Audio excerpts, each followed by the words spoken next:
Hey guys, tonight we slip quietly into the warm, spiced air of another time, an empire where every gesture meant something, where coffee was a tool for charm, control, and the occasional conspiracy. You're lying on a woven mat in the courtyard of an Ottoman townhouse. The sun hasn't quite risen yet, but the scent of roasted beans, bitter and earthy, hangs like a whisper in the air. Someone is grinding them just a few steps away, slow, deliberate turns of a brass mill. Sparks of sound, rhythmic and soothing. A copper sieve hisses over the glowing charcoal. You haven't even opened your eyes and already, someone is brewing history. You inhale. The morning carries notes of cardamom, dust, and faint rosewater. Somewhere nearby, a servant coughs quietly into a linen sleeve. Someone else adjusts a patterned sash and murmurs a greeting in low Turkish. You sit up and blink through the golden pre-dawn haze. All around you, cushions and low tables. One man, still barefoot, lifts a tiny cup to his lips, pauses like it's part of a sacred rite, and drinks. So, before you get comfortable, take a moment to like the video and subscribe, but only if you genuinely enjoy what I do here, and hey, let me know where you're listening from, and what time it is. Always curious how far these sleepy stories travel. Now, dim the lights, maybe turn on a fan for that soft background hum. And let's ease into tonight's journey together, because believe it or not, there was a time when drinking coffee could get you arrested. Or promoted. Or married. Or executed. Depending, of course, on who you were drinking it with, and whether you stirred clockwise or not at all. You rub your eyes and watch as someone slowly spoons dark, molten liquid into 3 cups, none matching. The tray is silver but dented, and the smell, my God, the smell, is deep and sharp, almost smoky. You don't need to ask what it is. You know, this is coffee. But not your paper cup, cardboard sleeve, double-shot oat latte kind of coffee. No. This is Ottoman coffee. Thick, strong, unfiltered. A drink so potent it needed its own etiquette manual. Practically. And if you think that's an exaggeration, just wait. In the 1500s, when this dark potion first started bubbling up from the Arabian Peninsula and into Istanbul, it was more than just a drink, it was social alchemy. The Ottoman court and its subjects developed elaborate rituals for brewing, serving, and sipping it. Not because they were extra, well, maybe a little, but because in a world of silk robes and political whispers, how you held your cup could say more than what you said aloud. The funny part. Coffee almost didn't make it. Historians still argue whether the earliest resistance came from moral panic or just plain grumpiness. Early religious scholars called it the drink of the devil. Worried it would distract men from prayer, or worse, make them question things they weren't supposed to question. After all, people drank coffee and talked. A lot. About ideas, about rulers, about taxes and poems and dreams and revolution. Not exactly the kind of buzz some folks wanted spreading, but despite bans and burnings, yes, they actually threw bags of beans into fires like witches, the drink endured. It slipped through alleyways, courtyards, and royal kitchens until it became not only acceptable, but prestigious. By the late 16th century, to not serve coffee in your home meant one of two things: you were either very poor or very suspicious. You glance around and notice something peculiar. Everyone here drinks with care. Even the children who are too young to sip look like they're rehearsing how they'll do it someday. Elbows in, eyes down, lips pursed just so. You're handed your own tiny demitasse, handleless, resting in a delicate holder called a zarf, maybe silver, maybe carved wood. You raise it to your lips, and bitterness. Intense. Almost shocking. It's gritty, thick, and it doesn't care if you're not ready. But then again, it's not supposed to be easy. Ottoman coffee is a situation. You're expected to take it slow. Let the ground settle. Sip, don't gulp. There's no sugar yet, not until later. Right now, it's just you and the brew and the way it warms your chest like embers. And here's a thing no one tells you: in the Ottoman Empire, drinking coffee wasn't a private moment, it was a public declaration. If you refused a cup, people noticed. If you served it without ceremony, people judged. If your tray rattled, if your seive boiled over, if your timing was off, someone definitely gossiped. You scratch your neck and glance toward the inner rooms. Somewhere beyond those embroidered curtains, coffee is being prepared for someone important. You hear the tap of sandals on stone. A servant rushes past carrying a tray, 3 cups, one covered with an embroidered napkin, steam rising in little ghost wisps. That cup's probably going to someone with power. A judge. A diplomat. Maybe even a concubine with influence. Because yes, coffee was political. It was flirtation. It was status. You could say more with a second refill than with an entire conversation, and yet, for all the rules, all the formality, there's something soothing about it. Something slow. It's not grab and go. It's not takeout. It asks you to be present. To sit. To notice the way the light slants across the mosaic floor.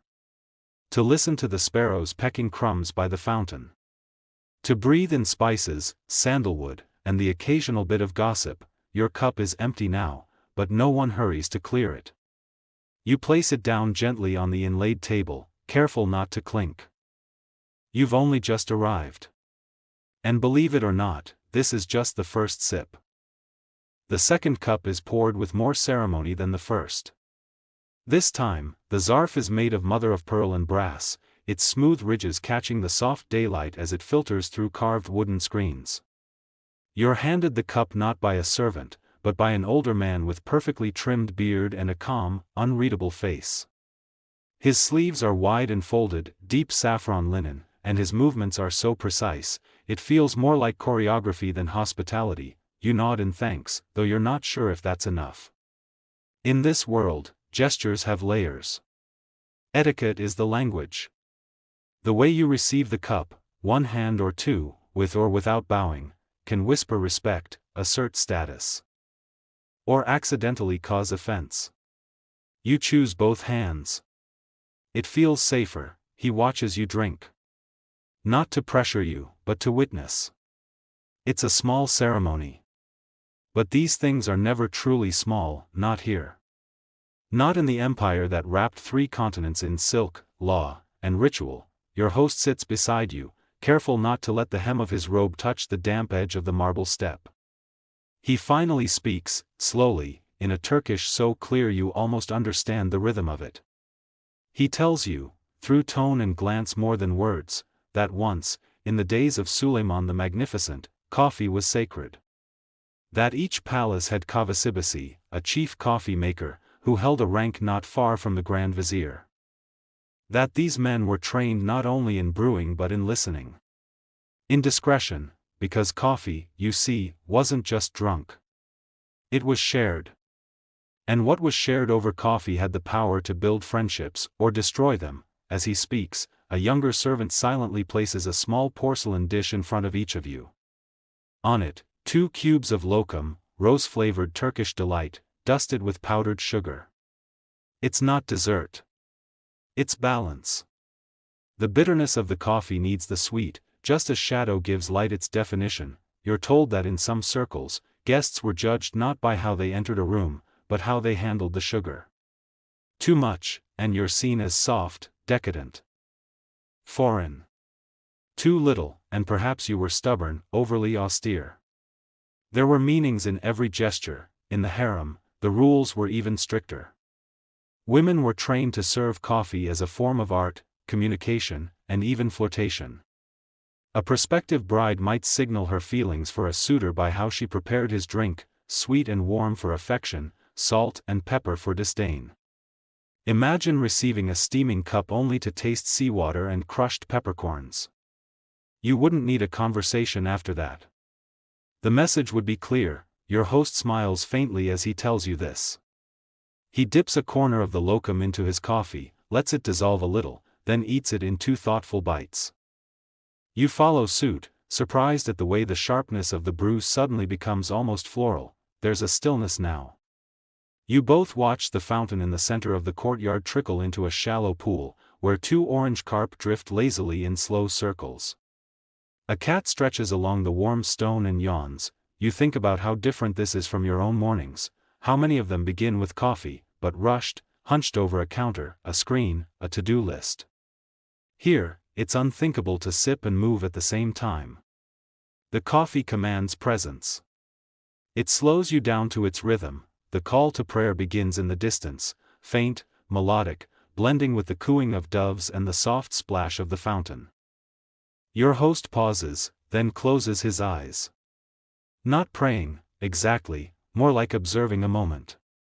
Like he's offering his stillness back to the world. When it ends, he speaks again, this time telling you about the kavahain, the coffeehouses of Istanbul.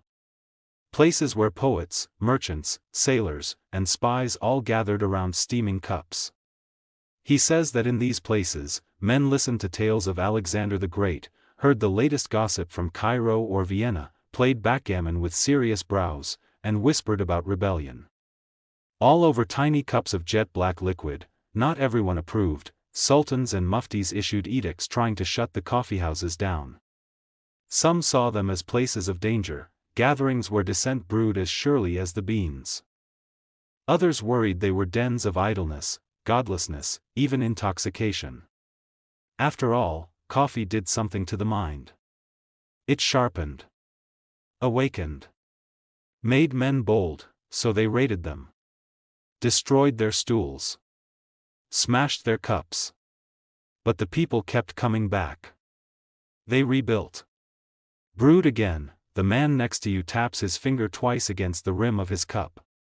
Not loudly, not urgently. It's a signal for more. The young servant appears, silent as ever, to refill. The coffee is darker this time, almost syrupy. You watch as it pools into the cup, thick and opaque. You're told that fortune-tellers would sometimes read the grounds left at the bottom, turning the cup upside down on the saucer. Waiting, and then interpreting the shapes. A bird meant news. A fish meant luck. A knife meant betrayal. You glance at your own cup, still half full. Still hot. Somewhere across the courtyard, someone begins to hum a song you don't recognize. It floats in and out of the arches, mixing with the hiss of the coals and the soft rattle of brass. You breathe deep. The scent is everywhere, burnt sugar, cardamom, history. And for a moment, you think, maybe they were right to fear this drink. Not because it made people idle or drunk. But because it made them feel awake. Connected. Human. You take another sip. Slower this time. The third cup is served beneath the arch of a shaded portico, its stone columns cool to the touch. The sun has shifted, casting soft golden light across the courtyard tiles, and your host gestures for you to walk with him. He carries the small coffee cup in one hand, steady despite the uneven stones beneath your feet, and you mirror his careful stride, cup in hand. There is no rush. This is part of the ritual too. As you move together beneath the arches, he tells you more stories, quietly, like secrets meant to stay between the stones. Stories of how coffee came to Istanbul in the first place. It began far to the south, in Yemen, where Sufi mystics drank a dark, energizing brew to stay alert during long nights of prayer. From there, it traveled north, across deserts and borders, carried by traders, monks, wanderers. When it arrived in the Ottoman capital in the 16th century, it did not arrive quietly. No, it arrived with boldness, with flavor, with ceremony. The court embraced it. The streets followed. And soon, the city's rhythm changed forever. You pause beside a basin where clear water flows from the mouth of a lion-shaped spout. The sound is constant and calming. Your host sets his cup down beside the water's edge and scoops up a handful of the cool stream, pressing it to his face. You follow, letting the water chase away the heat from your cheeks. It's another tradition, cleansing between sips. Grounding yourself between thoughts, he begins to speak of Suleiman the Magnificent again, Kanuni, the lawgiver, and of his consort, Hurrem Sultan. You've heard of her before, the once enslaved woman who rose to power and changed the course of an empire. But here, in this place, her name feels less like a legend and more like someone who once walked these same tiles, whose footsteps might still echo faintly beneath yours. It's said that even Hiram partook in the ritual of coffee, both as leisure and diplomacy. That cups were served with subtle messages folded inside, not in paper, but in gesture, in spice, in timing.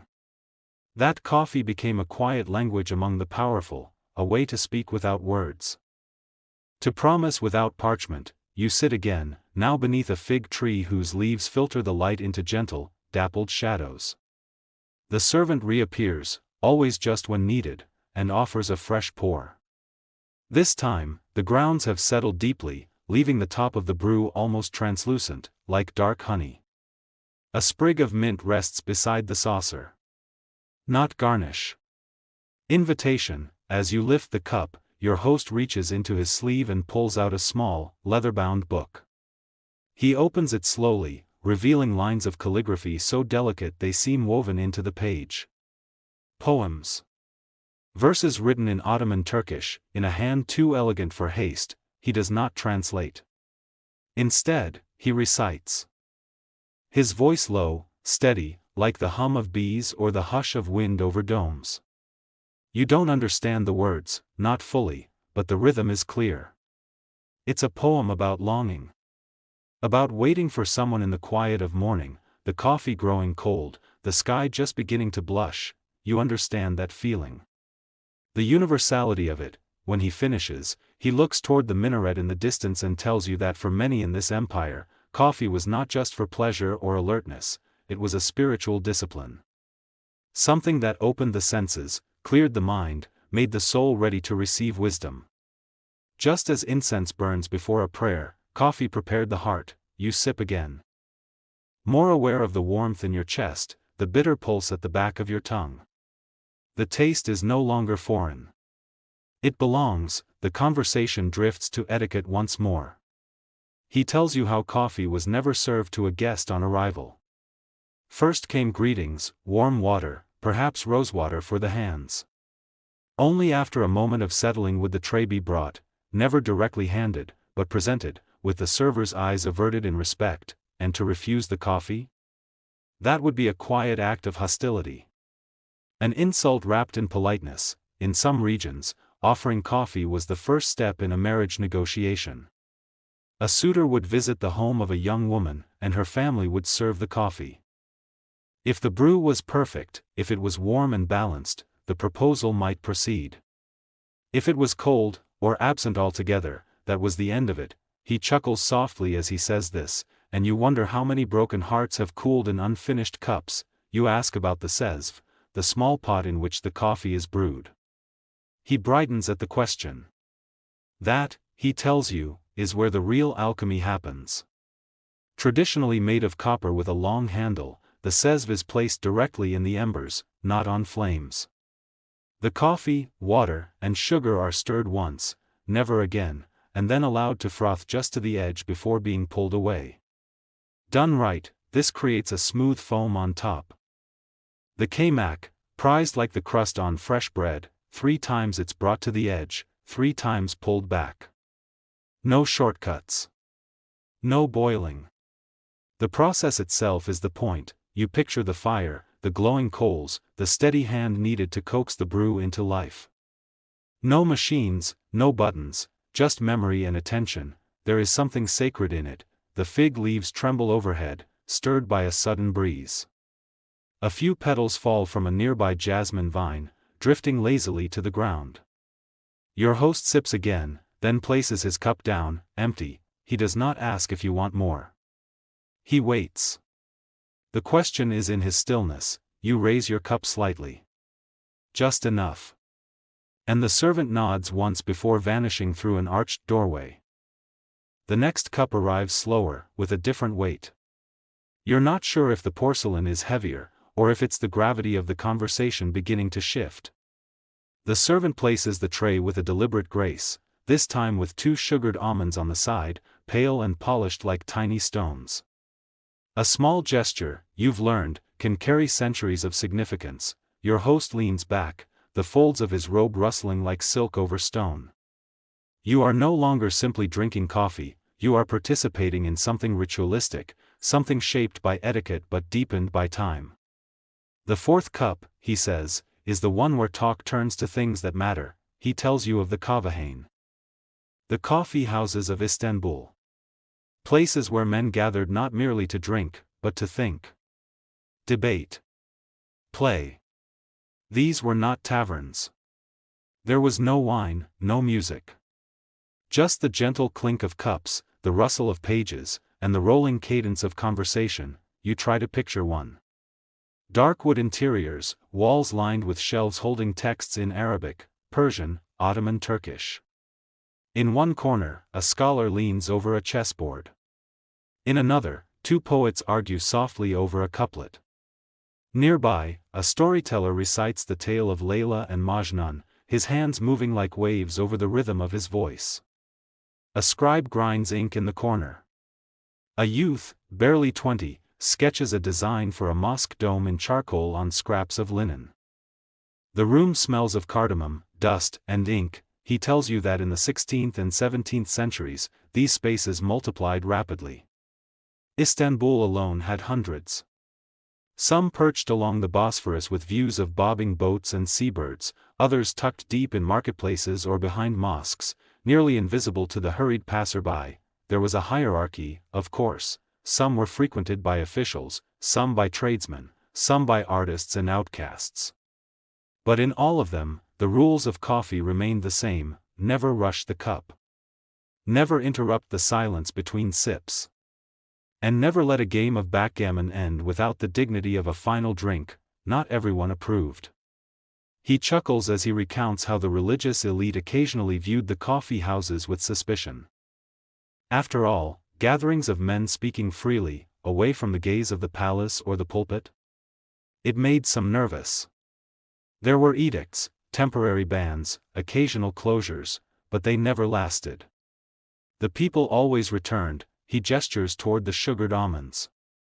Bitterness and sweetness, he explains, must live side by side. That is how you know a conversation is worth having. The courtyard where you sit has changed. The light is stronger now, the jasmine scent thicker, almost dizzying. In the distance, the call to prayer unfurls across the rooftops, a sound so vast and liquid it seems to carry the sky with it. Your host falls silent, eyes half closed. You do the same, letting the chant wrap around your bones like gauze. When he speaks again, it is slower. He tells you how coffee etiquette extended beyond the cup. That in the Ottoman palace, there were coffee masters, coffeehouses, trained not just in brewing but in reading the room. They understood diplomacy as well as temperature, court politics as well as foam. In the harem, too, the act of serving coffee was laced with nuance. A concubine's grace in preparing and presenting the cup could elevate her status. A misstep, a lukewarm pour, could diminish her. Some women were trained in these arts as carefully as dancers or musicians. The coffee tray became a kind of stage. Your host pauses to let this settle in. You sip again, feeling the weight of those invisible performances through time. The way this small act, the presentation of a warm drink, could open or close the doors of destiny. He tells you of coffee fortune-telling, foul. Once the brew is drunk, the cup is turned upside down, left to cool, then studied. Shapes form in the grounds, interpreted like tea leaves or ancient omens. A tree might mean growth. A ring, marriage. A snake, betrayal. It is not superstition, he insists, but a mirror of the subconscious. A way of turning thought into symbol, then sharing those symbols aloud. Sometimes, he says with a wink, that is all people need, a symbol to chase, a story to believe. You tilt your cup slightly, curious, but he waves a hand. Not yet. That comes after the sixth cup. Perhaps, he speaks now of rebellion. Yes, even coffee has played its role. In the 17th century, he says, a group of janissaries met in a particular coffeehouse to plan a revolt. The plot was discovered not because someone overheard, but because someone noticed the cups, how often they gathered, how long they lingered. Coffee leaves trails, he says. In taste. In habit. In history, you look at your own cup, half-finished, the ground swirling slowly at the bottom. You realize how much it reflects, not just light, but time. How many conversations have happened like this, across the empire, beneath fig trees or beside mosques, the steam rising and thoughts deepening? He leans closer. Do you know, he asks, that the Ottomans had a phrase, Ber finkan kavanin kirkyil hatiri varder? It means a single cup of coffee is remembered for 40 years. Not because of the taste, but because of the moment it created. This one, he says, tapping the rim of his cup. This is one of those. You smile, unsure how to respond. So you sip. And the silence is enough. You notice now that the sky above the courtyard has brightened to a soft, glowing blue, the kind that comes only after the dew has lifted, but before the sun begins to sear. The scent of jasmine mingles with something new, roasted nuts, perhaps, or the faintest trace of clove. Your host stands, gently smoothing the folds of his robe, and gestures for you to follow. It's time to walk. You cross beneath carved arches into a narrow lane paved with stone worn smooth by generations of feet. The hum of the city is rising. Somewhere, a copper pot clatters. A fruit vendor sings to draw attention to his apricots. There's laughter, a horse's whinny, and the distant clang of a blacksmith's hammer. Istanbul is stirring. Your host leads you away from the bustle, down side streets where painted wooden balconies overhang in quiet conversation above your head. He tells you that coffee wasn't just a drink in the home or the coffee house. It was a thread through the entire structure of daily life. In bathhouses, where men emerged scrubbed and pink-skinned from clouds of steam, it was customary to serve coffee on a low tray while hair was combed and bodies cooled. In markets, deals were sealed with a cup. Even in prisons, if a visitor brought a cup of coffee, the guards often stepped aside. It was a gesture of peace, of connection. The two of you arrive at a small square shaded by fig trees. And your host pauses beneath one. From a nearby doorway, a woman emerges, carrying a round copper tray with two tiny cups. She says nothing, just offers the tray with a small bow and vanishes like a dream. The coffee here is different again, lighter in color, with a faint nutty aroma. Your host nods approvingly as you sip. This is Menengic Kavisi, he says, pistachio coffee, made not from coffee beans, but from roasted wild pistachios. It's older than the empire itself, born in the southeastern lands, near the ancient trade routes where spices and silk moved like rivers. He tells you that throughout the Ottoman territories, coffee had many regional identities. In Syria, they drank it strong and bitter, with cardamom. In Bosnia, it came with a sugar cube held on the tongue while sipping. In Egypt, it was boiled longer, darker. In Armenia, coffee was poured with theatrical flourish, sometimes with a string of folk stories to follow. It was not a monolith, it was a mosaic. Even within the empire's court, he explains, coffee rituals shifted over time. Some sultans demanded elaborate ceremonies, with dozens of attendants, incense, embroidered napkins, and silver service. Others preferred simplicity, one trusted servant, one cup, silence. You wonder what kind of sultan you would have been. Would you have required velvet cushions and gold-trimmed porcelain? Or sat quietly in the gardens? Sipping alone, he points to a small stone fountain trickling nearby. Here, he says, brides-to-be were tested. It sounds strange, and you raise an eyebrow. He smiles. A young woman, betrothed, would prepare coffee for her suitor and his family. But, he pauses, the salt test was key. Instead of sugar, she might add salt to his cup. If he drank it without flinching, it showed patience, respect, and good humor, proof he could handle the ups and downs of married life. Salted coffee, he adds, is still served in some Turkish households today during engagement meetings. It's tradition, yes, but also a little game. You think of the quiet power in that gesture, a single altered cup, a whole future weighing in the balance. You look down at your own cup, grateful for its sweetness, he begins walking again, and you follow past wooden shop fronts just beginning to open. One merchant carefully hangs embroidered fabrics outside his stall. Another sweeps dust from his doorway with a reed broom. Above you, pigeons settle on a rooftop with the calm confidence of birds who know every stone. You pass a small shop where delicate porcelain cups are stacked like tiny towers. Another filled with copper work, trays, pots, long-handled sieves, each shining with the effort of hours spent polishing. The host gestures to a particularly ornate pot etched with stars and pomegranates. That, he says, belonged to a Cavacibaci of the 18th century. Royal coffee master. Trusted advisor. Keeper of secrets. His entire job revolved around the brew, but it was more than coffee. It was presence. Attentiveness. Timing, that's what etiquette really is, your host muses. Not stiffness, not rules. Just paying attention. To the cup. To the person. To the moment. You pause in front of a pastry vendor now setting up trays of honey-drenched sweets. He offers you one, a small diamond-shaped bite of baklava, golden and sticky, dusted with pistachios.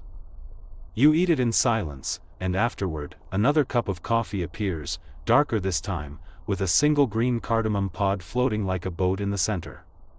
The vendor gives a slight bow, and your host nods in return. Nothing is said. But everything is understood. You begin to feel the rhythm now, not just of walking or sipping, but of the whole day. How the city breathes.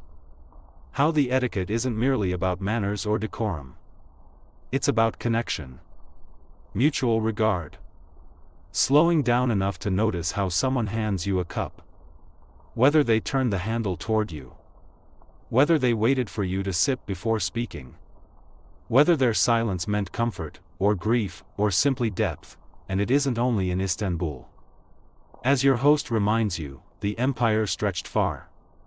From Algiers to Baghdad, from Sarajevo to Mecca.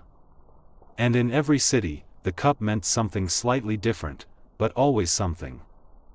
Coffee filled the spaces between words. It shaped pauses into meaning.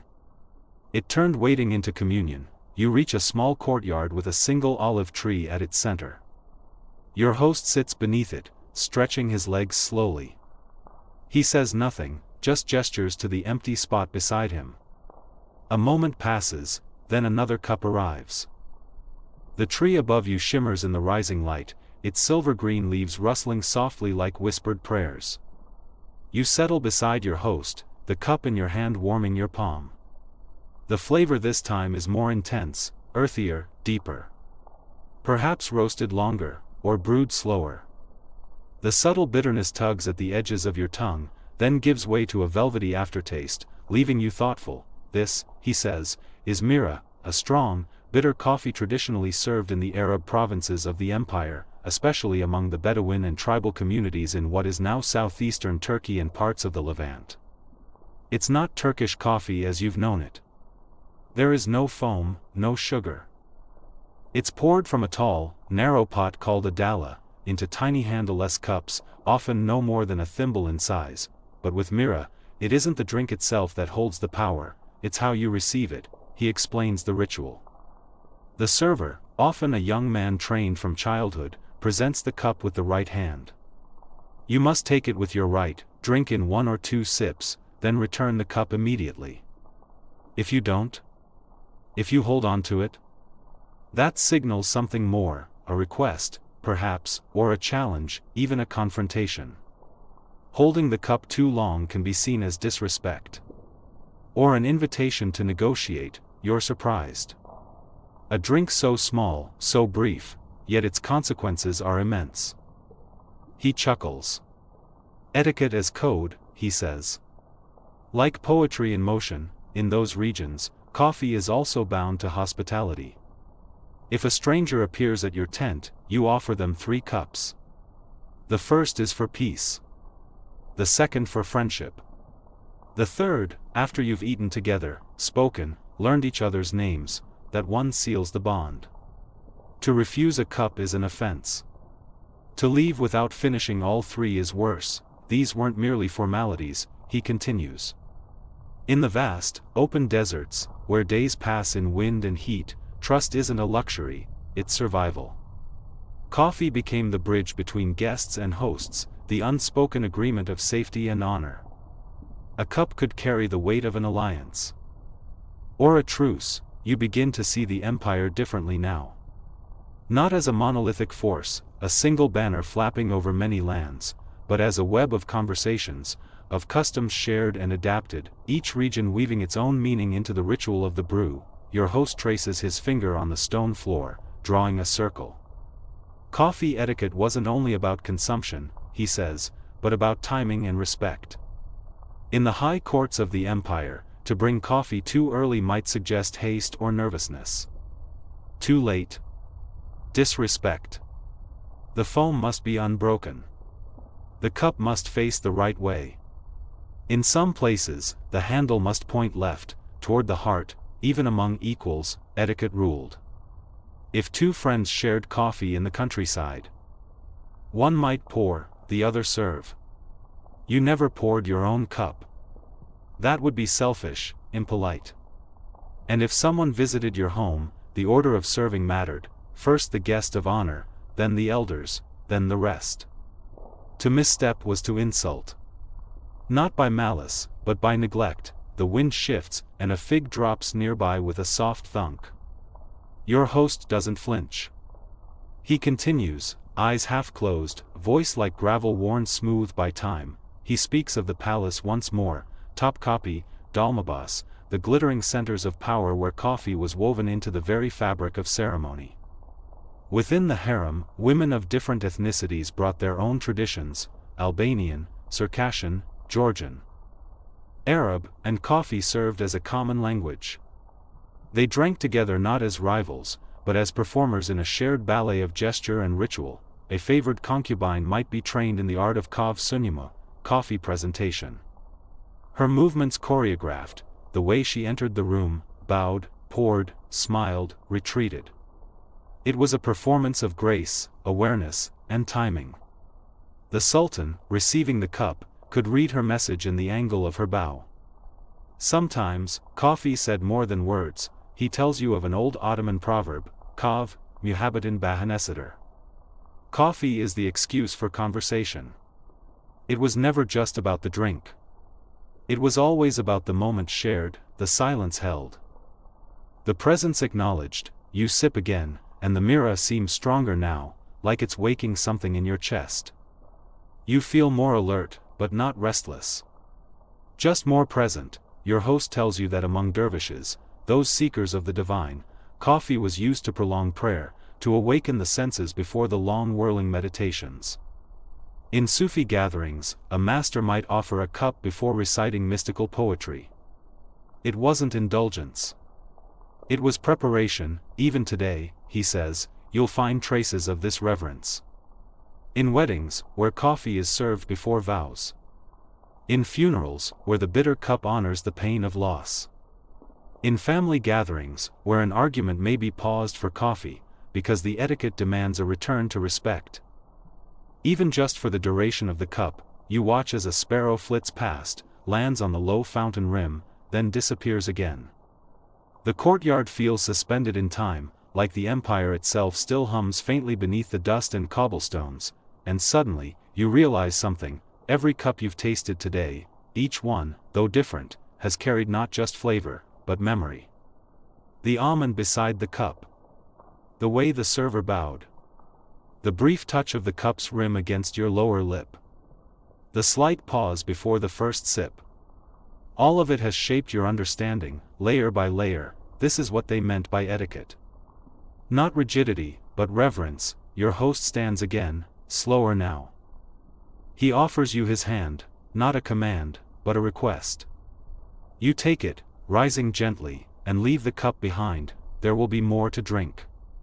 But for now, the lesson has settled. The sun has begun to climb higher, gilding the tiles of the courtyard roof with honeyed light. You follow your host through a narrow hallway now, footsteps soft on smooth stone. He leads you toward a smaller chamber off the main garden, more intimate, shaded, cloistered. A single arched window filters in beams of angled light, speckled with the lazy drift of dust motes. The air is cool and still. A low, round table sits in the center, flanked by embroidered cushions. On the tabletop, dark walnut with delicate mother-of-pearl inlay, rests a tray. Another coffee pot, this one heavier, squat, engraved with floral motifs, and a porcelain cup nestled in a filigree silver holder. No frills this time. No almonds. No sweets, just the coffee. You sit again, legs folded, mirroring your host. He nods toward the cup, encouraging you to drink first. You lift it to your lips and sip. The taste is smoky, distant, and slightly astringent. Not bitter exactly, but sharp, like a warning. Your host explains, this is taze kav, or fresh coffee, a term used not to denote quality but political symbolism. During the 17th century, coffee became a quiet battleground within the empire, representing more than just drink. It became associated with sedition, with conversation too free, too bold. It came to represent gathering spaces where people, especially the common people, might share more than gossip. They might share ideas. You're surprised again. The humble coffeehouse, he says, was once considered a threat to the state. In the early 1600s, under Sultan Murad IV, coffee was banned. Publicly, the ban was about piety. Coffee, he claimed, altered the body, excited the mind, and dulled one's awareness of God. But in truth, the ban was political. The coffeehouse had become a haven for criticism, satire, poetry, and commentary spoken aloud among pipe smoke and porcelain cups. The coffee ban wasn't taken lightly. Enforcers patrolled the streets. Informants reported on suspicious gatherings. Some accounts claim that violators were punished harshly, even executed. Murad IV himself is said to have walked the city in disguise. Testing the law he imposed, you imagine the tension, a darkened corner, a hushed voice, a cup sliding under the table. It wasn't just a drink anymore. It was resistance, but the ban didn't last. After Murad's death, coffee returned like a flood.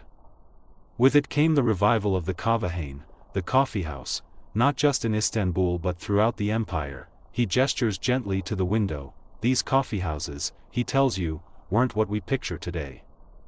No espresso bars, no chalkboard menus.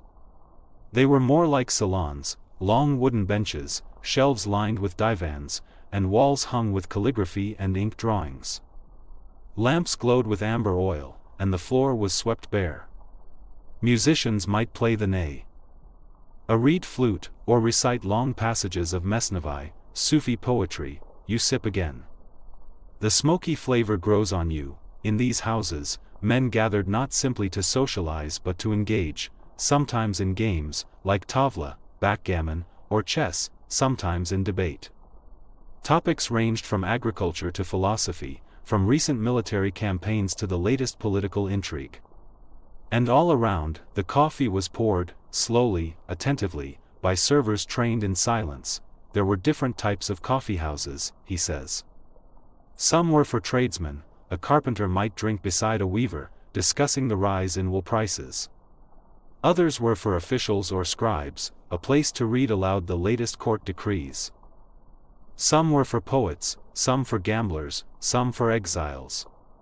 Each had its own flavor, its own etiquette, its own rhythm. He leans closer. There were even shadow theaters, Karagaz and Hasavat, performed by candlelight on white curtains stretched taut. Satirical, absurd, and often lewd, these plays mocked the bureaucracy, the elite, and the absurdities of empire. The coffee served during the performance was often laced with cloves or cinnamon, both to mask its bitterness and to keep the audience alert. You laugh, imagining a crowd of men chuckling in the shadows, sipping spiced brew while puppets danced. But women, you ask, where did they drink? He nods, as if expecting the question. Public coffeehouses were overwhelmingly male, true.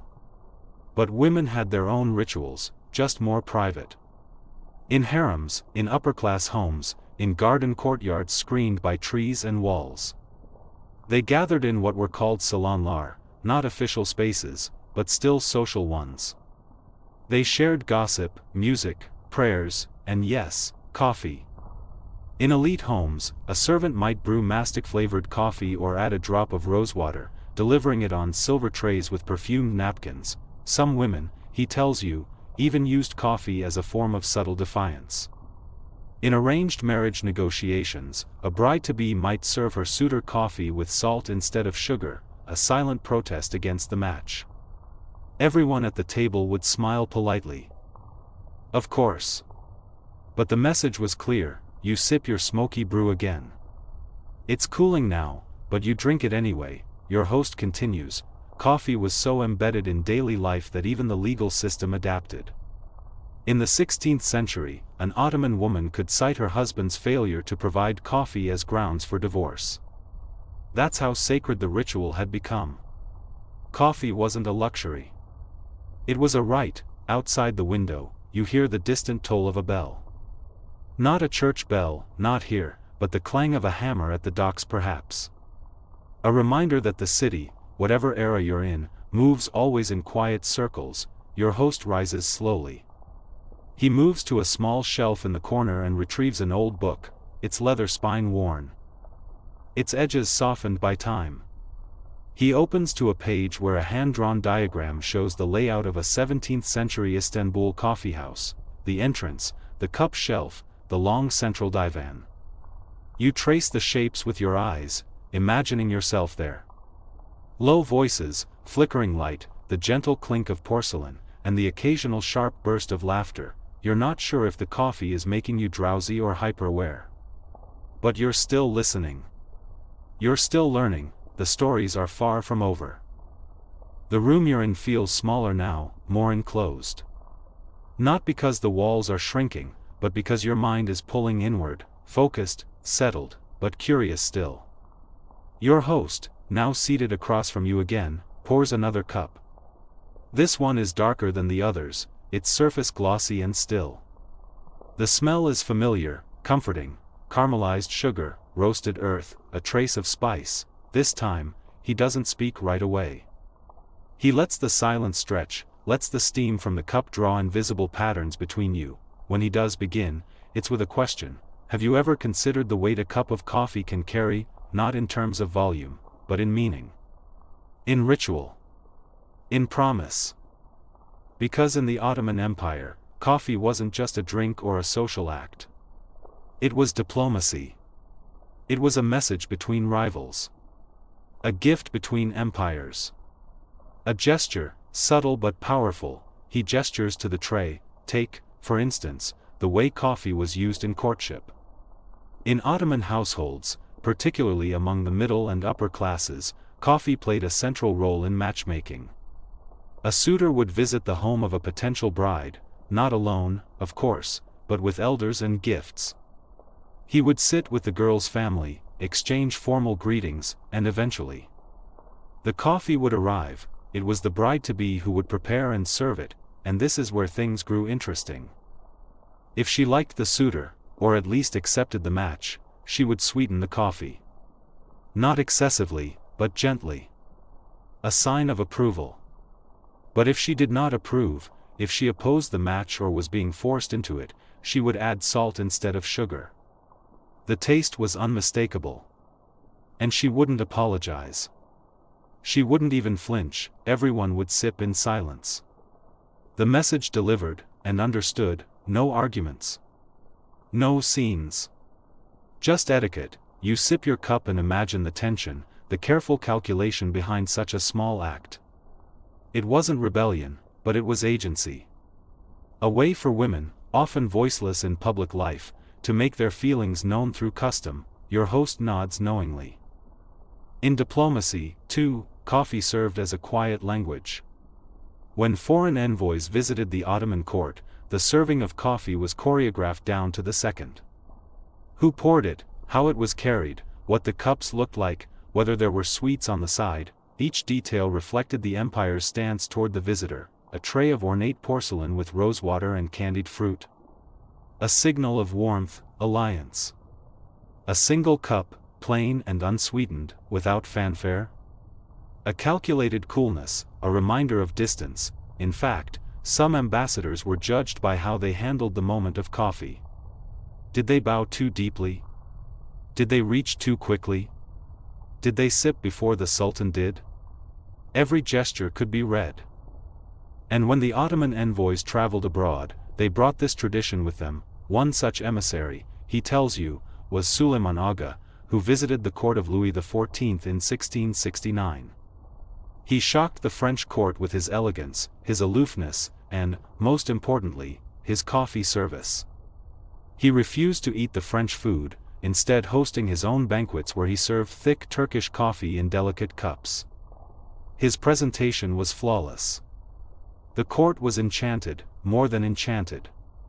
Obsessed, it said that after his visit, Parisian high society scrambled to imitate his style. Coffee became fashionable. Oriental themes appeared in salons. The act of serving coffee gained theatrical flair, brocade robes, gilded trays, exotic music. The Ottomans had introduced more than a drink. They'd introduced a whole aesthetic. You trace your finger along the rim of your cup. Back in the empire, coffee also played a role in resolving disputes. When two families or clans were at odds, coffee might serve as a peace offering. One party would send a tray of fresh coffee with a servant to the other's home. If the coffee was accepted, the message was clear: we are willing to talk. If it was returned, the grudge continued. In tribal areas and remote provinces, this etiquette often replaced formal law. It was understood. It was binding. No one ignored the message of a coffee cup. Your host stands, steps over to a cabinet, and retrieves a lidded wooden box. Inside, dozens of small porcelain cups, each one different. Some are chipped, some pristine. He sets out 3 on the table and explains, these were once used in the Maiden Kavisi, the public square coffeehouses. Places not of rebellion, but of common justice. Village elders would gather there, and disputes would be heard in front of the community. After each case, coffee was served. Not as refreshment, but as closure. You drank if you accepted the ruling. You refused if you did not. And if everyone drank together, the matter was considered settled. You marvel at how often coffee served as a symbol of trust, of alliance, of negotiation. It didn't require contracts or speeches, just the quiet exchange of cups. Your host tells you one more story. During the siege of Vienna in 1683, the Ottomans failed to take the city and eventually withdrew. But legend has it that among the spoils left behind were sacks of coffee. The Viennese, unsure what to make of them, nearly burned the beans. But one man, of Armenian or possibly Polish origin, recognized them and began to brew the drink as he had seen the Ottomans do. From that moment, Vienna's famous coffee culture was born. Cafes sprang up. Latticed interiors, marble tables, chandeliers. They served coffee in porcelain, sometimes with milk or whipped cream. They served it with music, with newspapers, with poetry. But the seed? The seed came from Ottoman hands. You pause for a long moment. Then sip again. The taste is different now. Softer. Less sharp. Perhaps it's grown on you.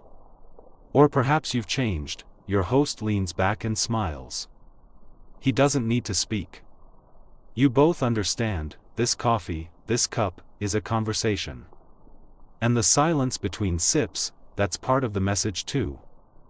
The warmth of the room seems to deepen now, like the coffee itself has soaked into the wood grain, into the air between you and your host.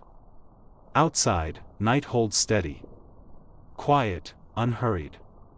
But inside, the conversation continues, wordless at first, like the lull of embers just before they spark again. He picks up a small, folded cloth from the edge of the table and begins to wipe the coffee tray. Each movement is slow, precise. There's something ceremonial about it, though no one's watching but you. Then he says, softly, let's talk about the forbidden times. You tilt your head, curious. He explains that for all its cultural importance, coffee in the Ottoman Empire wasn't always welcomed with open arms. In fact, it was banned. More than once, the first notable prohibition came in the early 16th century, in Mecca of all places, under Ottoman control. Religious scholars were divided. Some believed coffee stimulated the mind too much, encouraging idle talk, sleeplessness, even intoxication. Others argued that gatherings in coffeehouses fostered rebellion, satire, and criticism of authority. In short, coffee made people think. And sometimes, that was dangerous. You learn that Sultan Murad IV, who reigned from 1623 to 1640, was one of the harshest opponents. A strict and often ruthless ruler, he cracked down on many things: alcohol, tobacco, and coffee, but people didn't stop drinking it. Instead, coffeehouses went underground, sometimes literally, in basements or back alleys. Secret entrances, whispered passwords, careful rituals. A cup of coffee became an act of subtle defiance. Murad's punishments were severe. According to rumor, he would disguise himself and wander the streets of Istanbul, looking for lawbreakers. If he found someone drinking coffee, they could be beaten, imprisoned. Or worse, you picture it, a dark room lit by a single lamp, men huddled close, sipping quickly from small cups, listening for footsteps outside. The image is strange. Quiet. Tense. Almost cinematic, but your host reminds you that despite the threats, the bans never truly worked. Coffee was too deeply rooted by then. People had already tasted its power, not just as a stimulant, but as a shared moment. A pause in the day. A space to think. The bans were lifted eventually. The empire learned to live with coffee, to regulate it instead of fight it, and the coffeehouse, the kavahane, became a fixture of Ottoman life. Your host gestures toward the corner of the room. A low shelf there holds small items: pipes, ink pots, a backgammon board, a worn copy of a book by the poet Baki. All props, he says, from a typical 17th century Istanbul coffeehouse. These places weren't just for drinking. They were forums, theaters, libraries. In one, you might find an imam reading out news from distant provinces. In another, a storyteller reciting the Epic of Koroglu. A third might host a chess tournament, while another echoes with laughter from shadow puppet plays, Karagaz and Hasavat bantering behind a lit screen. And yet, despite all this bustle, women were rarely seen in them. The public coffeehouse was overwhelmingly male, but your host is quick to point out, that doesn't mean women didn't drink coffee. Quite the opposite. In the private spaces of the home, the haremlik, the women's quarters, coffee thrived. It was part of morning rituals, part of social visits, part of courtship and ceremony. Women brewed it, served it, judged it. Sometimes better than the men. There's even a record, he says with a sly grin, of an Ottoman woman seeking a divorce on the grounds that her husband refused to provide her with coffee. And the court ruled in her favor, because coffee was not a luxury. It was a right. A rhythm. He stands and walks to a narrow cupboard. From within, he produces a small copper pot, its base blackened from use, its handle long and curved. The sezv. He holds it up as if introducing a character. This pot, he says, made its way through every household. Rich, poor, city, village. The method barely changed for centuries: water, finely ground beans, sugar, if desired. Sometimes cardamom or clove. All stirred before heating. Not after. The pot would sit on glowing embers, slowly foaming. The foam, called kopuk, was crucial. A sign of care, of technique.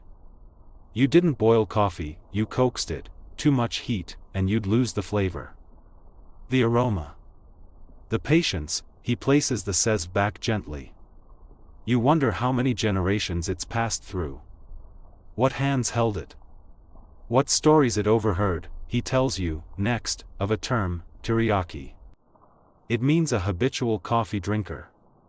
But not a mere addict. A connoisseur. Someone who drinks not for energy, but for ritual. For the sake of the experience, Tiriakis developed preferences. Specific roasts. Ideal sweetness levels. They'd visit the same kavahain daily, sit in the same spot, request the same server. It wasn't just habit, it was identity. And with Tiriakis came culture. Poets wrote verses to coffee. Sufi mystics meditated with it. Philosophers debated empires over it. And yet, all it took was a single sip to feel part of that world. You set your cup down slowly. The last of the coffee rests at the bottom. Thick, sludgy. Almost ink. Your host notices. Would you like to know your fortune? You nod. He swirls the grounds, places a saucer on top, and flips the cup upside down. Fortune-telling through coffee grounds, Kav Phalai, remains a cherished tradition. Not official, not religious. Just a game. A ritual. A way to connect. As the grounds settle, you realize, this entire evening has been a kind of divination. Not of your future, but of history's character. The shapes in the cup may be abstract. But the messages tonight have been clear. Coffee, in the Ottoman world, wasn't just about taste, it was about transformation. The inverted coffee cup rests in the center of the tray like a tiny, shadowy dome, its rounded surface still warm to the touch, the grounds within slowly sliding, thick as ink, toward their eventual message. Your host doesn't rush. In fact, he smiles knowingly, as if this pause is part of the ritual, as important as the reading itself. He sets a small hourglass beside the cup, grains of sand beginning to spill. You both watch in silence. While the coffee settles, he begins to speak again, not of the future, but of another type of reading, one that shaped Ottoman minds and manners for generations. The art of the guest. To be a guest in the Ottoman world, he tells you, was to enter a realm of precise and layered etiquette. From the placement of the slippers by the threshold to the moment the host served the first cup of coffee, every gesture mattered. He describes the formal greeting, right hand over the heart, a slight bow of the head. The removal of shoes without being asked. The expectation that both host and guest would downplay their own needs in favor of each other's comfort. You weren't supposed to ask for anything. But you were also supposed to accept whatever was offered. Refusing a cup of coffee outright might suggest distrust. Drinking too quickly, or gulping it down, might imply the host was stingy or the brew was bad. Drink too slowly, and it might be taken as disinterest. And what about the sugar? Here, coffee became a language all its own. In courtship, for example, a prospective groom might visit a girl's family. The girl would brew and serve him coffee, and add sugar, or not, according to her feelings. Sweet coffee? A quiet yes, no sugar at all? A polite rejection, bitter as the drink itself. Your host chuckles at this and tells you some brides were known for adding salt to coffee, as a playful test of their suitor's patience. If he drank it without complaint, he'd pass the first trial of married life. These subtle acts carried weight. In the Ottoman world, grace lay in the details. He gestures to the long divan where you're sitting now, its cushions plush, its embroidery faded from use. Centuries ago, this would have been the prime place of honor. Guests sat here not to lounge but to signal status. A host's reputation was enhanced by the quality of their guests, and vice versa. A well-mannered guest reflected back on the house. You ask, was this all about class? Your host shakes his head. Not entirely. While the wealthier classes certainly mastered the nuances of protocol, hospitality was a virtue across every layer of society. A poor shepherd might offer a guest the last figs from his tree. A traveling dervish might brew coffee over a roadside fire for a stranger he'd only just met. Coffee, he explains, wasn't just a drink. It was a stage. And everyone, rich or poor, male or female, played a role in the performance. He picks up the coffee cup, now cool enough to touch, and begins to turn it slowly in his hand. The grounds inside have formed looping trails, dark patches, shapes that bloom and fade as the light shifts. He peers inside. Ah. Here we go. He doesn't tell your fortune in detail, only speaks in metaphors. A path winding uphill. A lion lying in wait. A cup within a cup. A tiny hand outstretched, you wonder if any of it means something, or if it's just the comforting illusion that your story is already being written. He sets the cup down with a wink. Whether or not you believe in omens, he says, the grounds are a perfect excuse to linger. And linger they did. You're told that in elite Ottoman circles, after-dinner coffee became a kind of intermission between worlds, the heavy formality of the banquet giving way to the relaxed intimacy of the salon. Poets reclined beside statesmen. Women in embroidered robes whispered behind painted fans. Servants passed small trays of candied fruits, rose-flavored pastilles, or preserved orange peel. The sohbet, the conversation, could drift from politics to mysticism to marriage proposals to gossip about a courtier's misbehaving parrot, and always, the coffee. It wasn't just entertainment, it was therapy. A way to smooth tensions, to soften refusals, to cloak gossip in civility. If a guest overstayed, the host might subtly stop refilling their cup. If a conversation grew too sharp, a well-timed pour could redirect the mood. Even the silence between sips could be meaningful. Your host picks up the small sezv again, this time just to admire it. The shape, he says, has barely changed in centuries. And perhaps that's why this tradition endures, because it doesn't require change. It only asks for presence. You imagine a young woman in 18th century Aleppo, carefully measuring the water for her guests. A merchant in Bursa brushing soot from his pot before heating it again. A grandmother in Thessaloniki teaching her grandson to stir the coffee only before heating, not after, because that's how her mother taught her. These moments are scattered across time like breadcrumbs. Soft, bitter, fragrant. And always warm. Your host speaks one final word before falling quiet again, muhabbet. It's a Turkish word that means friendly conversation. But more than that, it implies connection, warmth, a closeness of hearts. And coffee, he says, has always carried that essence, not because of its flavor, but because of the pause it creates. The shared breath between two people. The unspoken promise that, for these next few minutes, you're here, together, safe from the chaos outside. The cup is empty now, save for the story it's told. You set it down gently, and the room settles once more into silence.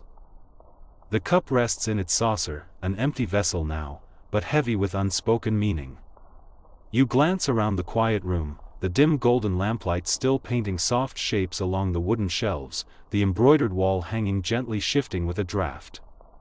The space is small, intimate, carved from centuries of repetition. The way the cushions are arranged, the curve of the low table, even the pattern on the curtain, everything here is tuned to comfort, to welcome, to a conversation that doesn't rush. Your host rises without a word and returns moments later with a small wooden box. It's old, worn smooth with age, corners rounded by the touch of many hands. He opens it with care. Inside are coffee tools, each with a purpose. Each a quiet chapter of the coffee story. There's a delicate spoon for measuring, carved from mother of pearl. A tiny brush for cleaning the grounds from the grooves of the sezv. A pouch of cardamom pods, fragrant and golden green, the smell instantly grounding. He lifts out one more item, a silk pouch tied with red thread. From it, he pours a small pinch of fine, dusty powder into a brass bowl. Mastic gum, he says. Not for the coffee itself, but for the breath. The Ottomans chewed it to freshen their mouths before a gathering, or after a heavy meal. You take a piece and try it. It's bitter at first, then lemony, then cool, like breathing mint through a window of stone. It was all part of the experience. The Ottomans were meticulous about the preparation and aftermath of coffee, not out of fussiness, but respect. The care given to the process reflected the care offered to the guest. You prepare something slowly, lovingly, and by doing so, you honor not only the ritual, but the person across from you. And for women, coffee was something more still. Your host begins to tell you about the harem, that much misunderstood world behind the palace walls. It wasn't just a space for wives and concubines. It was also a domain of power, intellect, and hospitality. Women in the imperial harem weren't idle. They read, wrote, played music, and brewed some of the finest coffee in the empire. There were entire ceremonies built around coffee within the harem, especially when receiving noble visitors or influential female relatives. The coffee was often served with candied violets, or thin rosewater wafers, sweets that left a floral scent on the fingertips. Even the way the coffee was served said something. The position of the cup, the timing, the size of the sugar cube, all part of an unspoken vocabulary. In some circles, the coffee tray itself was more valuable than the drink. Crafted in silver or filigreed bronze, it might bear inlaid gemstones or mother of pearl. One tray from the 17th century, your host explains, was said to contain a hidden locking mechanism to prevent the servant from stealing the sugar. You laugh quietly. It sounds extravagant. But in a world where poisonings weren't unheard of, even a sip could be dangerous, or powerful. The coffee ritual was also a space where women could speak freely. In a time when the public sphere was largely dominated by men, the coffee room, the coffeehouses, offered women a space of their own. Here, they could express their views, share poetry, counsel each other on household politics, and pass down family traditions. Your host opens a leather-bound book and shows you a hand-colored miniature, 3 women seated in a tiled alcove, each holding a demitasse cup, their postures relaxed, their eyes keen. Above them, a latticework window filters the sun like lace. This, he tells you, was where gossip and wisdom walked hand in hand. And coffee, rich, earthy, and quietly assertive, was the thread that held the conversation together. Even outside the harem, in the growing number of women-owned cafes throughout the empire, coffee became a symbol of independence. Female proprietors served travelers, peddlers, and midwives. Some cafes offered newspapers and folk music, others tea and storytelling, but coffee was the constant. You sip more of the cool dregs, half imagining yourself in one of those quiet backstreets of Bursa or Damascus, where a silk curtain shielded the doorway, and inside, the air smelled of roasted beans and clove smoke. Ottoman society, for all its patriarchal structure, held unexpected spaces of autonomy, and many of them were filled with the sound of coffee being poured. Your host shifts again, bringing the focus back to the broader streets of the empire. In the 18th century, he says, coffee had become so intertwined with public life that it began to appear in proverbs, poems, even marriage contracts. One popular saying, "A cup of coffee commits one to 40 years of friendship." A small kindness, in this view, had a long echo. To serve coffee was to tie yourself to another person's story, if only for a while, and this extended even into conflict. He shares with you a tale, perhaps apocryphal, but beautiful nonetheless, of a captured soldier who was given a cup of coffee by his captor before judgment was passed. The captor then declared he could not sentence someone to death after sharing coffee with him. Whether or not it's true, the story reflects a deep belief that hospitality, once offered, transforms the relationship. Coffee created a sacred pause, a space outside vengeance, debt, or obligation. You begin to see now why Ottoman coffee etiquette was so layered. It wasn't merely about taste. It was about time, carved out from the world, slow, warm, deliberate. A way to communicate without words, to negotiate feelings, intentions, respect. The host points once more to your empty cup. In its small, porcelain shadow, you suddenly see the weight of centuries, and the strange comfort of ritual, of knowing what comes next, even when you don't. The air outside has cooled further. You can sense it even from within the quiet warmth of the room, the way it slips in through the tiny spaces between the stones and tiles, brushing your skin like an exhale. It's late now, somewhere between night's fullness and the first hint of dawn, and your host, still seated nearby, is lighting a new oil lamp. The flame dances low, reflected in the copper of the coffee tray, casting long, flickering shadows across the walls. You're still thinking about that proverb, "A cup of coffee commits 1 to 40 years of friendship." It's poetic, yes, but also deeply cultural. In the Ottoman world, gestures weren't just gestures. They were declarations. An offering of coffee was never empty. It carried memory, expectation, connection, and sometimes resistance. Your host now leans forward slightly, pulling a slim, cloth-wrapped scroll from a shelf behind him. He unties the cord and gently rolls it open to reveal a faded map, one that shows the coffee routes of the 17th century. Thin, spidery lines mark the journey of the beans, from the Yemeni highlands of Mocha, across the Red Sea to the ports of the Hijaz, through caravan lines winding up to Damascus, Aleppo, and on to Istanbul. Each stop was a pulse in a larger system, one that connected farmers, sailors, merchants, smugglers, brewers, poets, priests. Coffee wasn't just a drink. It was an economy. A network. A minor miracle of logistics and labor, and it wasn't without tension. Your host tells you how tightly the Ottomans tried to control the coffee trade, especially in the 16th and 17th centuries. The beans were considered a sacred commodity, so much so that the sultans forbade their export in raw form. Only roasted beans could leave Yemeni ports, in order to prevent other empires from growing their own plants. This monopoly was enforced with force. Ships were searched. Sailors interrogated. And yet, the smuggling routes flourished. Coffee plants slipped out in secret. Dutch traders acquired seedlings and grew them in Java. French merchants planted them in Martinique. The beans traveled, the borders softened. The drink spread, but within the empire itself, coffee remained a cornerstone, and, as you learn now, not always a safe one. Your host's voice grows quieter.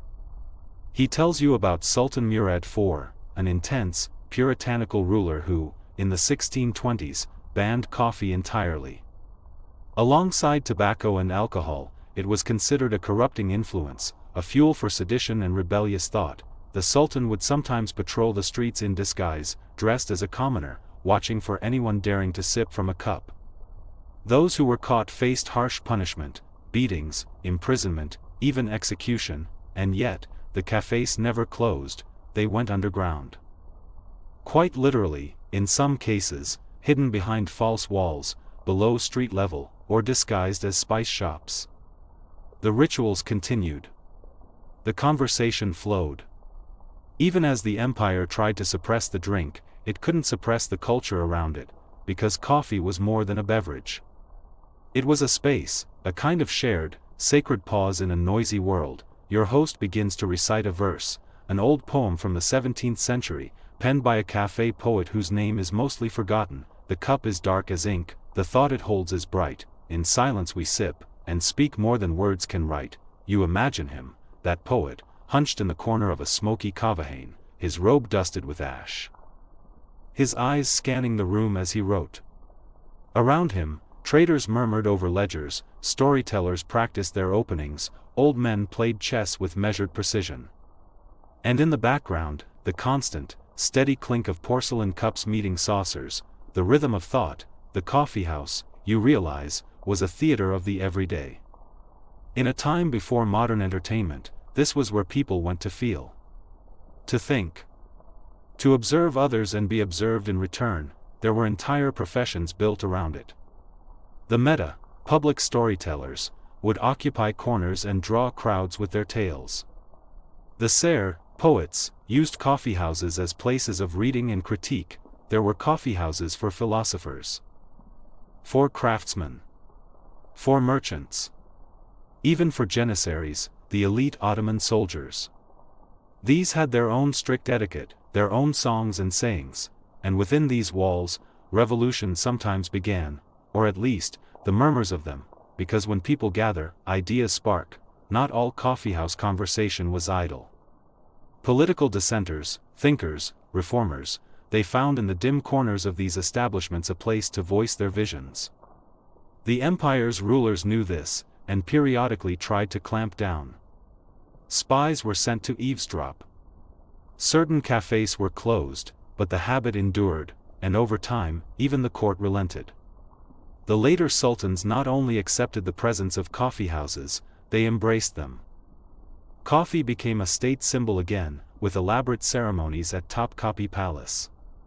Special servants known as kavasibasi, literally chief coffee maker, were appointed to the royal household.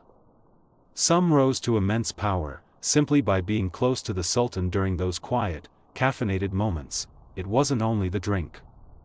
It was the intimacy it allowed. You sip again, your cup still warm from the last pour. There's something in this moment, sitting here, listening to the long legacy of coffee, that feels grounding.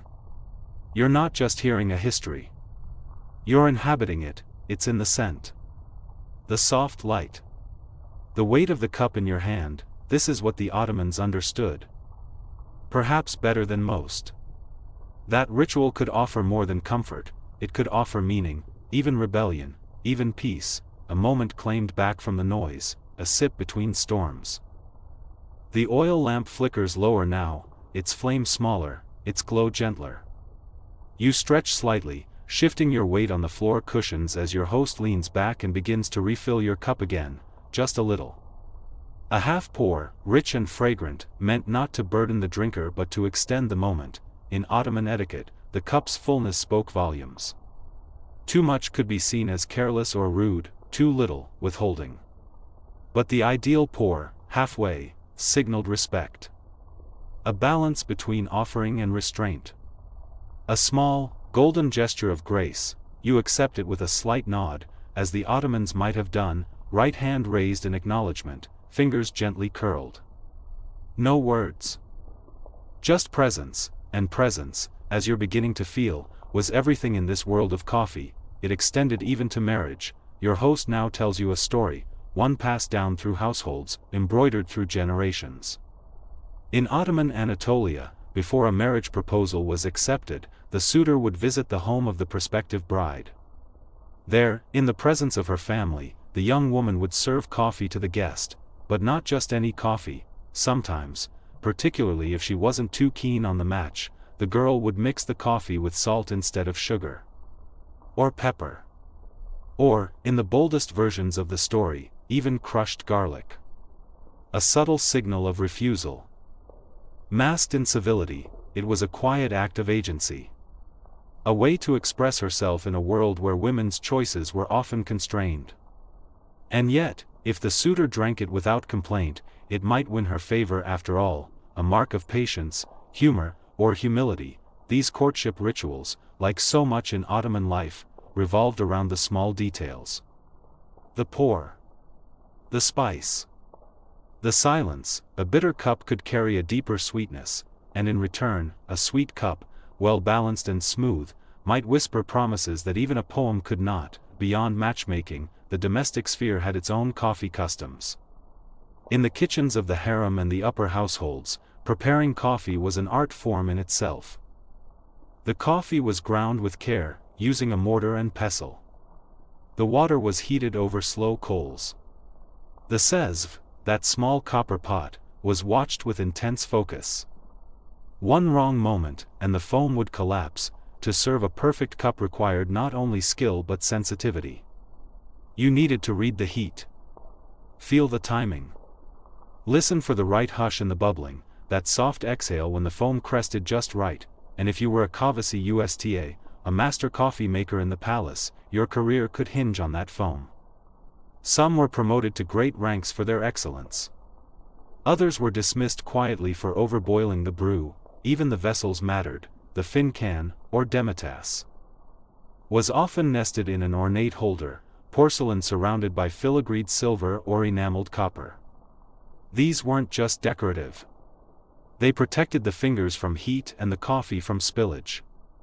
But they were also personal, reflecting the wealth, taste, and social standing of the drinker. You take another sip, and it's easier to imagine it now, the slow, steady rhythm of Ottoman domestic life, punctuated by the warm hush of coffee being brewed in the morning, at midday, after dinner, not hurried, not utilitarian, just essential, and within the walls of a home, coffee also bridged generations. Mothers taught daughters how to measure the grounds with their fingers. Sons learned how to offer the first cup to the eldest guest.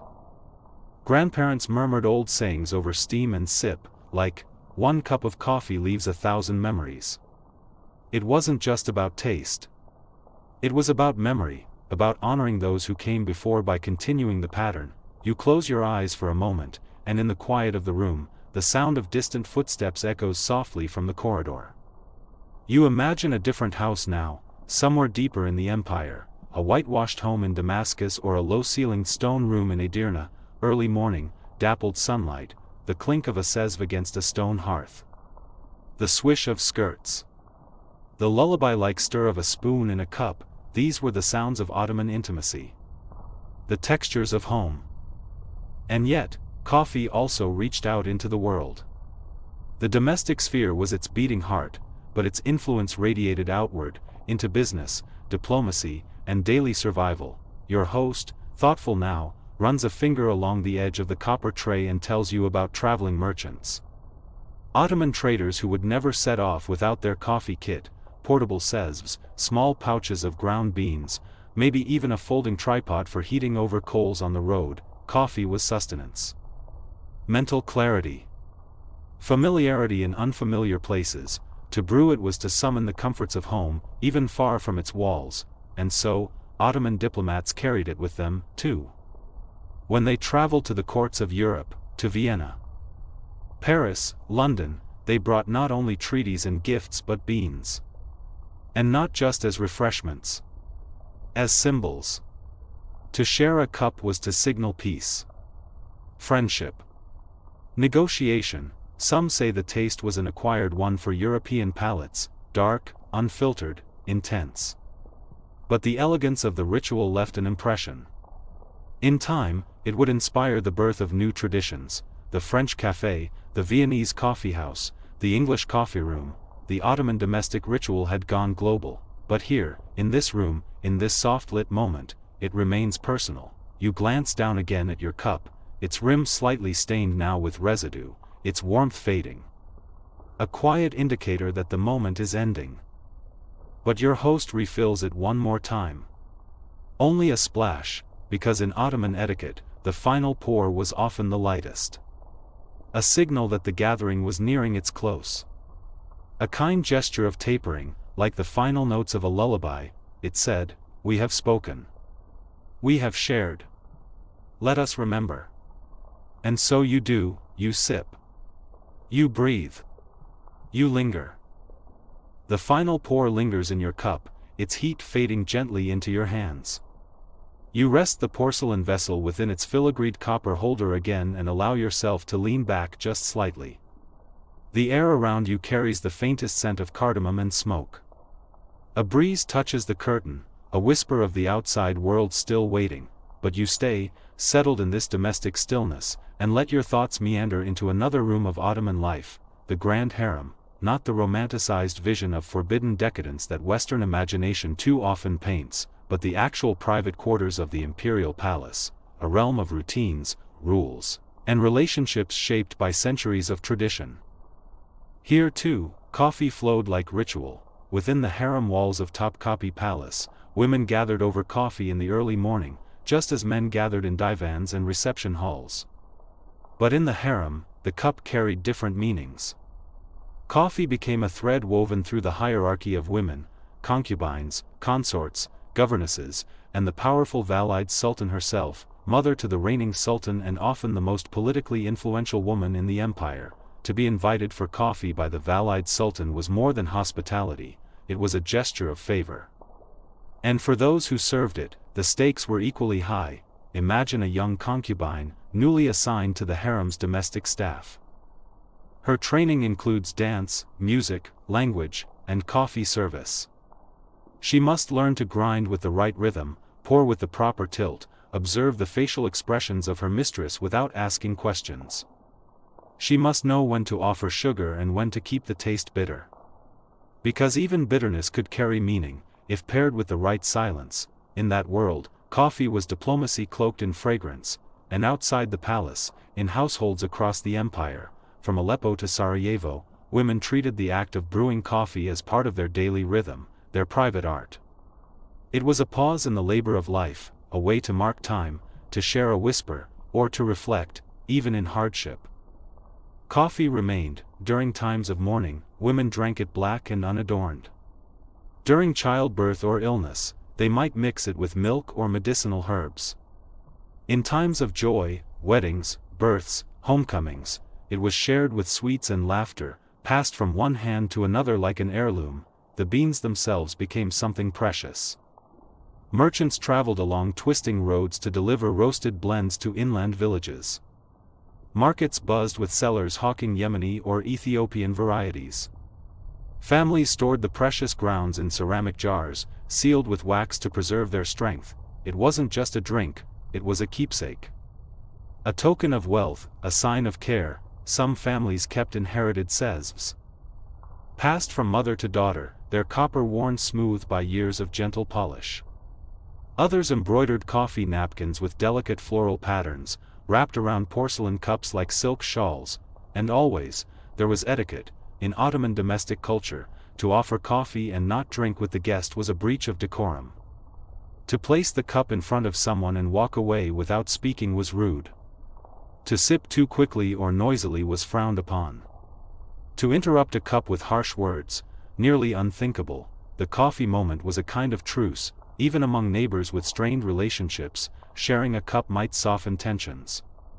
It was customary to bring coffee during disputes, to begin difficult conversations only after the first sip. Never before, because once that aromatic steam rose between two people, the rules changed. Speech slowed. Eyes met. Even the pace of breath found a new rhythm. It was, in the truest sense, sacred hospitality, and in Ottoman belief systems, that hospitality held spiritual weight. The Sufi dervishes, in their gatherings, treated coffee as part of the ritual.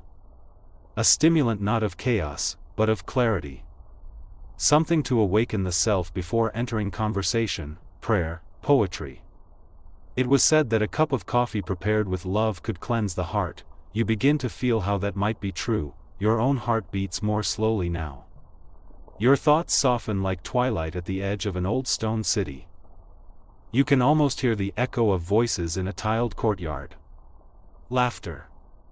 Maybe a song, low and rhythmic, maybe even silence, shared and unpressured, a cup between friends, or strangers, or even just you, resting quietly in a dark room with warm hands. And when coffee ran out, when drought or blockade interrupted the supply, Ottoman households found ways to honor the ritual still. Roasted figs. Burnt chickpeas. Crushed date pits. Anything to create the illusion of coffee's presence. Anything to fill the cup and continue the rhythm, because the ritual itself had power. More than the bean. More than the taste, it was what happened around the cup that mattered. By now, you're holding your own a little differently. Less as a drink. More as a gesture. A thread to another time, another place. Another set of hands. The fire burns low, the coals a soft pulse of red. Your host leans forward, folds a napkin, and sets it beside the tray. A silent signal. You mirror the action.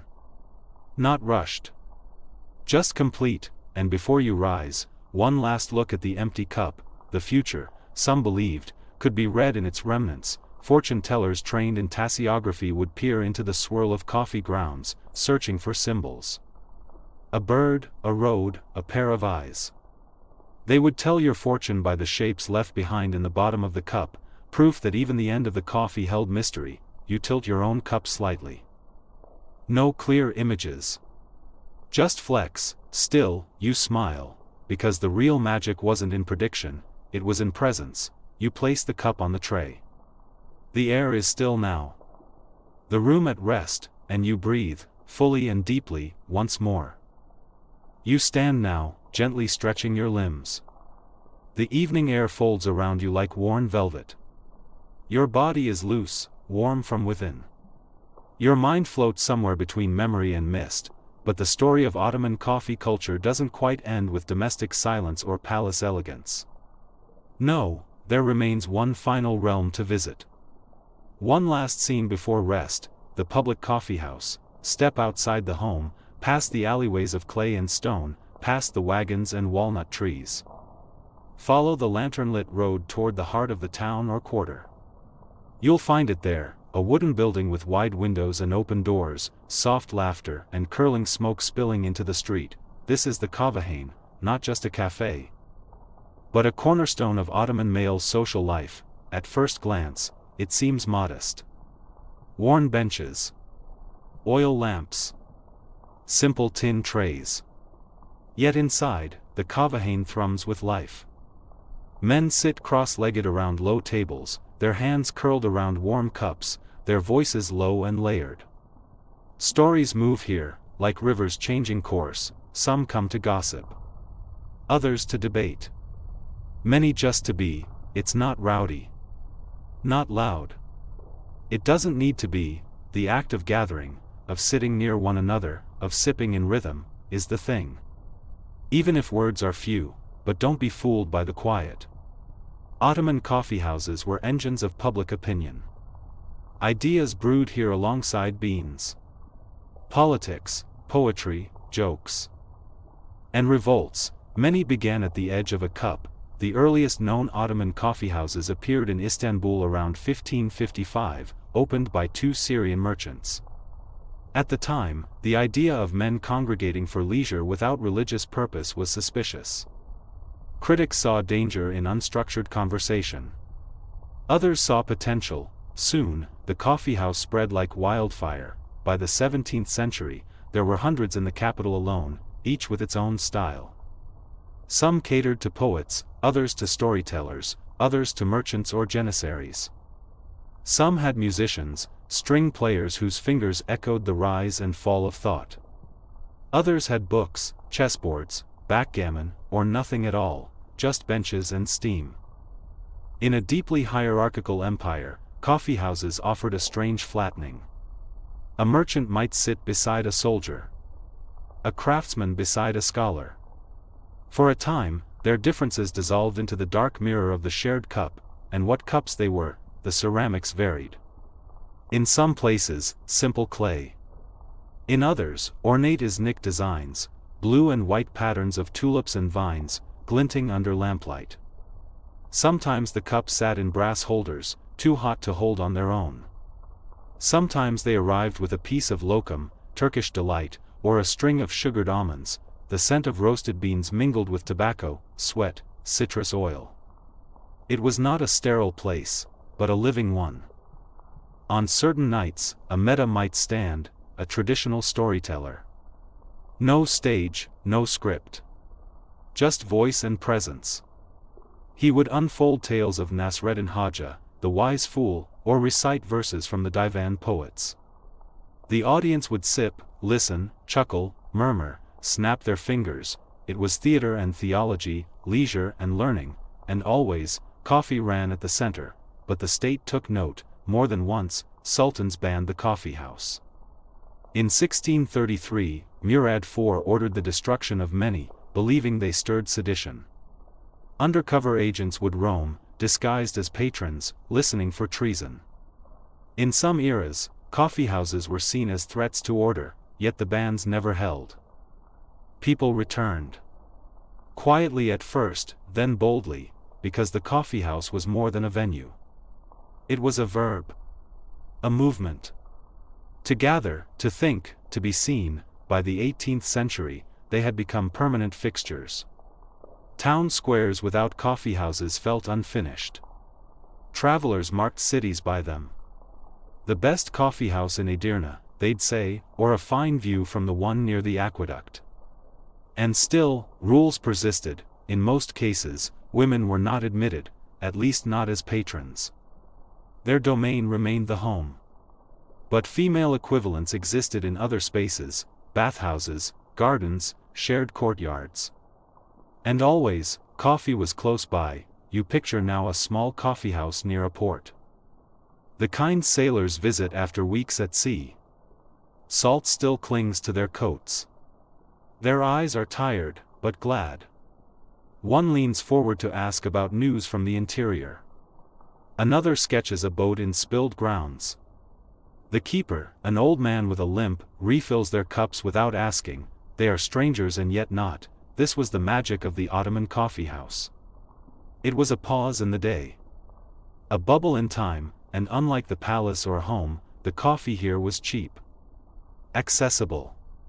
Yours. Even now, in modern Turkey and across former Ottoman lands, echoes of the Kavahan remain.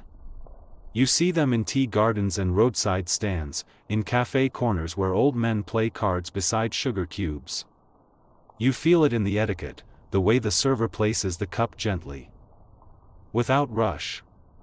The way silence is allowed to bloom, because even today, coffee carries memory. You sip again, your own cup now empty. Around you, the room has dimmed.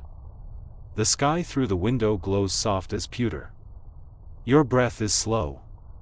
Your thoughts unhurried, and somewhere, you sense the lingering trace of centuries, of beans crushed by stone, of kettles bubbling over ash, of laughter carried through tiled courtyards, of the hush that descends when someone, finally, speaks truth. Coffee was never just a drink in the Ottoman world, it was a map, a bridge, a mirror, and now, with your final sip finished, you rest that map upon the table, not folded, not closed, just waiting. And now, the story softens, the last embers of the day flicker and fade, and the world outside quiets to a hush. In the distance, the call of a night bird. A breeze through fig trees. Somewhere, a door closes gently. All the bustle of the Ottoman court, the rituals of pouring and sipping, the steam curling over copper trays, it all begins to dissolve. You sit still, the calm wrapping around you like a well-worn shawl. The scent of imaginary coffee lingers, delicate and earthy, trailing into the dark like a memory you don't need to chase. There is nothing left to prepare. Nothing left to polish or pour. No courtier to impress. No sultan to please. Only the slow rhythm of your breath. The gentle heaviness of your limbs, and the steady beat of history winding down to silence. Let the images drift gently now, velvet cushions under starlight, gilded cups on stone ledges, the faint echo of a storyteller's voice bouncing through a quiet street. These moments, long vanished, have curled themselves around you tonight, and they'll stay with you, quiet as fog, even after sleep comes, because history, no matter how complicated, is made of human rhythms, just like yours. The clink of a spoon. The shift of weight on a cushion. The deep satisfaction of a ritual done slowly, done well, so close your eyes. Let time unspool around you. You've traveled far enough for one night. The empire will be here in the morning, its stories patient, its cups refilled, its secrets waiting for someone to listen again. But for now, you've earned your rest, sweet dreams.